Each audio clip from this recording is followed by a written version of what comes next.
은혜 받으실 하나님 말씀은 고린도전서 6장 12절로 20절까지의 말씀을 보도록 하겠습니다. 고린도전서 6장 12절로 20절까지의 말씀, 우리 함께 합독하도록 하겠습니다. 고린도전서 6장 12절로 20절까지의 말씀 함께 읽습니다. 시작. 모든 것이 내게 가하나 다 유익한 것이 아니요 모든 것이 내게 가하나 내가 무엇에든지 얽매이지 아니하리라. 음식은 배를 위하여 있고 배는 음식을 위하여 있으나 하나님은 이것저것을 다 패하시리라. 몸은 음란을 위하여 있지 않고 오직 주를 위하여 있으며 주는 몸을 위하여 계시느니라. 하나님이 주를 다시 살리셨고 또한 그의 권능으로 우리를 다시 살리시리라. 너희 몸이 그리스도의 지체인 줄을 알지 못하느냐? 내가 그리스도의 지체를 가지고 창녀의 지체를 만들겠느냐? 결코 그럴 수 없느니라. 창녀와 합하는 자는 그와 한 몸인 줄을 알지 못하느냐? 일러스되 둘이 한 육체가 된다 하셨나니 주와 합하는 자는 한 영이니라. 음행을 피하라. 사람이 범하는 죄마다 몸 밖에 있거니와 음행하는 자는 자기 몸의 죄를 범하느니라. 너희 몸은 너희가 하나님께로 받은 바 너희 가운데 계신 성령의 전인 줄을 알지 못하느냐? 너희는 너희 자신의 것이 아니라 값으로 산 것이 되었으니 그런즉 너희 몸으로 하나님께 영광을 돌리라. 아멘. 할렐루야. 오늘 저는 고린도전서 6장 12절에서 20절까지의 본문을 중심으로 주인이 아니라 청지기의 입장에서 인생을 바라보라 라는 제목으로 말씀을 전하고자 합니다. 오늘 본문은 현대인이 해석하기 난해한 표현들이 등장을 하고 있습니다. 이 표현들이 전에는 바울의 논리에 의하여 등장했다고 생각을 했는데 당시 이 고린도라는 도시의 사회적 맥락에서 바라보니까 그들의 영적인 상태는 굉장히 처참했음을 잘 알 수 있습니다. 오늘 본문에서 자주 등장하는 표현 모든 것이 나에게 가다라는 말은 이 바울을 근심시키기에 충분한 말이었습니다. 이에 대하여 알아보기 위해서 이 고린도 교회가 있는 이 고린도 지역에 대하여서 보도록 하겠습니다. 이 고린도라고 하는 이 도시에는 이 갱그레아와 레카이논이라고 하는 이 두 개의 항구를 가지고 있는 대단한 도시이자 상업의 중심지였습니다. 그러다 보니 교통이 발달하고 다양한 문화와 이방 문화가 유입되기에 적합한 지역이 되었습니다. 특히 오늘날에도 아름다움으로 많이 언급되는 아프로디테라고 하는 여신을 섬기는 지역이었습니다. 오늘날의 비너스 또는 베누스라고 불리는 이 아프로디테의 상징은 미, 사랑, 풍요로움입니다. 그렇다 보니 고린도 도시에 있는 높은 산인 이 아크로 고린도라고 하는 곳에 아프로디테 신전이 위엄을 뽐내고 있었던 것이지요. 거기서 그치면 그나마 다행입니다만 사랑과 성적인 신을 숭배하는 이 여사제들이 그곳에서 성매매를 당연시하게 벌였습니다. 그렇기에 고린도에 사는 사람들이 그들과 성적인 관계를 맺으며 우상숭배의 중심에 서게 되었다는 것입니다. 이러한 고린도 사람들의 모습에 대한 유행어가 하나가 있었다고 하는데 그 말은 무엇이냐면 고린도인처럼 되다라는 말까지 탄생하게 되었습니다. 이는 자신의 성욕을 마음대로 발산하며 쾌락적이고 정욕적인 사람이 되었다는 의미로 그 당시에 사용이 되었는데요. 이처럼 오늘 본문에서 바울이 대놓고 창기라는 표현을 사용한 이유가 여기에 있습니다.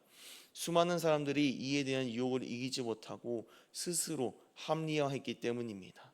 모든 것이 나에게 가하다라고 하면서 말입니다. 이 말을 오늘날의 표현으로 바꾸면 무엇일까요? 좋은 게 좋은 거다라는 표현입니다. 여기서라도 고린도 교회 성도들은 죄악의 삶을 멈춰야 했습니다. 그런데 그들에게 가장 문제가 된 것은 크게 두 가지였습니다. 첫 번째로 이단의 영향이었습니다. 당시 사회적으로 헬라주의와 영지주의 이단으로 인하여서요 그 고린도 교회 성도들에게는 잘못된 신앙이 형성되고 있었습니다. 이런 모습을 오늘 본문 13절을 통해 한번 보도록 하겠습니다. 함께 합독합니다. 시작.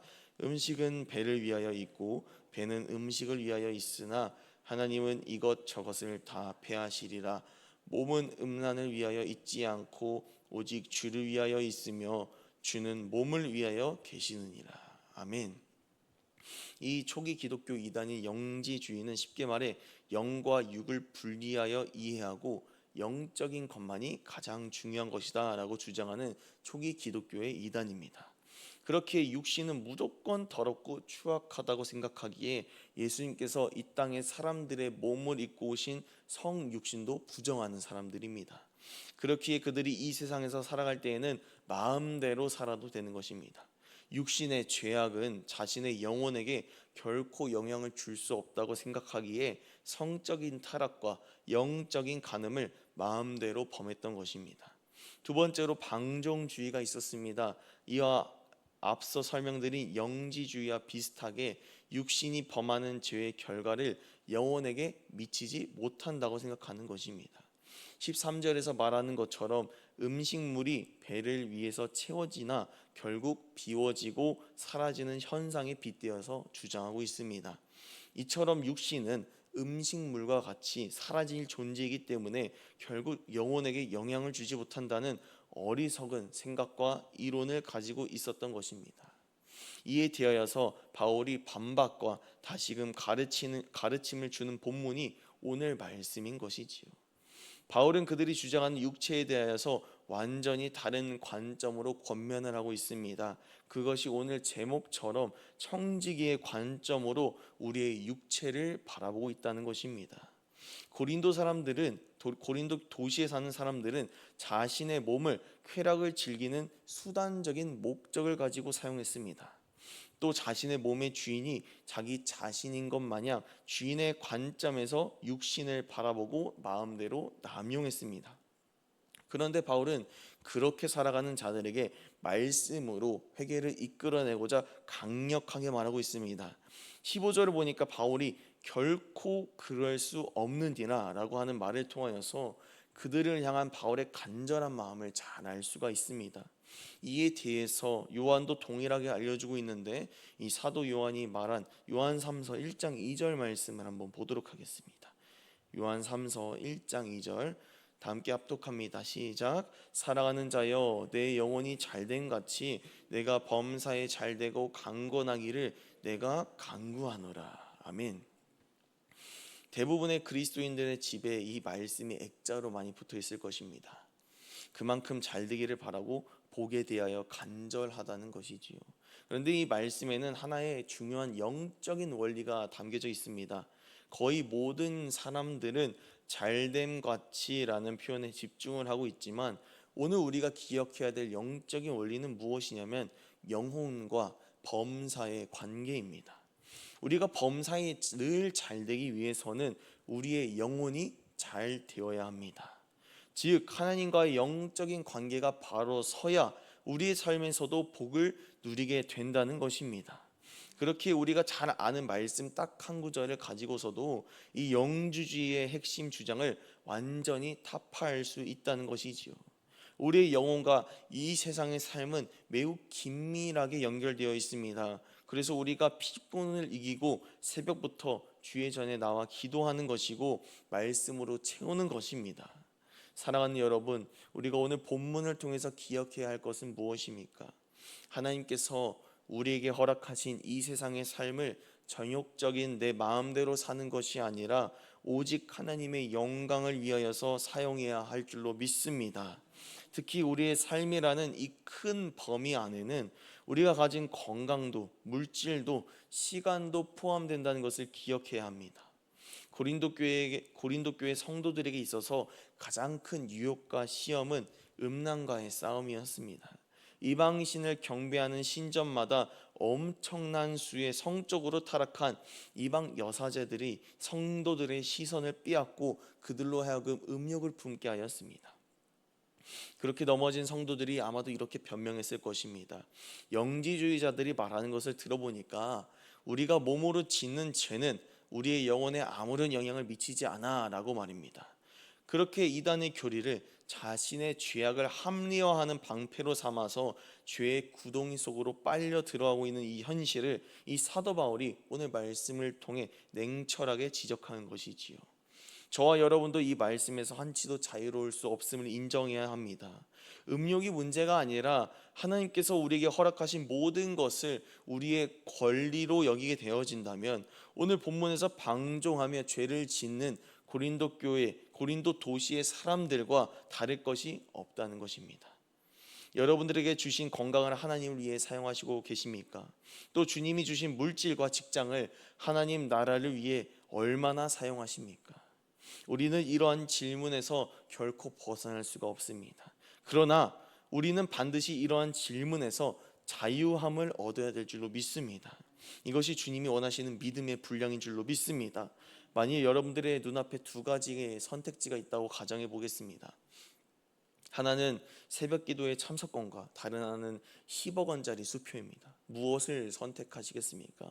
극단적인 예시로 바라볼 수는 있지만 이 질문 하나만으로 우리가 얼마나 물질과 건강에서 자유로운지 확인할 수가 있다는 것입니다. 우리의 마음을 빼앗는 그 어떤 것이 내 눈앞에 있다고 할지라도 하나님의 영광을 위한 선택을 하는 믿음을 가지시기를 축복합니다. 세상의 것을 피하고 얻고는 싶지만 참는 것에는 한계가 있습니다. 그러나 나에게 주어진 인생이, 나에게 주어진 이 삶이 누구로부터 왔는지, 나의 목적이 무엇인지 말씀을 통해 알게 되어진다면 세상의 것을 원하는 욕심으로부터 자유로워질 수 있다는 것입니다. 이것이 말씀이 말하는 복음이라는 것이지요.